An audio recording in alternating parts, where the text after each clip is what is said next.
പ്രകാശമേ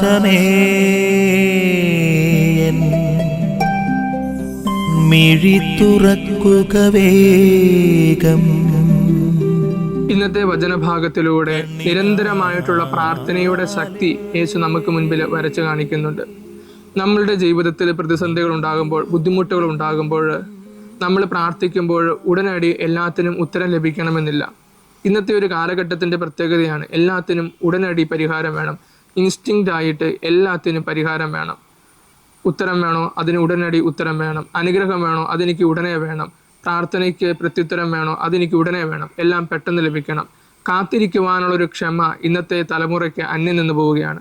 യേശു പറയുന്നുണ്ട്, കാത്തിരിക്കുക. ദൈവം നിന്റെ ജീവിതത്തിൽ പ്രവർത്തിക്കേണ്ട സമയമാകുമ്പോൾ ദൈവം പ്രവർത്തിക്കും. അതുവരെ നീ കാത്തിരിക്കുക. കാരണം വിശ്വാസത്തിൻ്റെ തലത്തിന് ക്ഷമയുടെ ഒരു അർത്ഥവും കൂടിയുണ്ട്. അതുകൊണ്ടാണ് വാർദ്ധക്യത്തോളം അബ്രാഹാം കാത്തിരുന്നത് കൊണ്ടാണ് ഇസഹാക്കിനെ ദൈവം നൽകി അവനെ അനുഗ്രഹിക്കുന്നത്. അപ്രകാരം ഒരു വിശ്വാസ തലത്തിലോട്ട് വളർന്നതുകൊണ്ടാണ് അബ്രാഹത്തെ വിശ്വാസികളുടെ പിതാവ് എന്ന് നാം വിളിക്കുന്നത്. നമുക്ക് കാത്തിരിക്കാം ദൈവം നമ്മുടെ ജീവിതത്തിൽ പ്രവർത്തിക്കുന്ന സമയത്തിനായിട്ട്. ആമേൻ.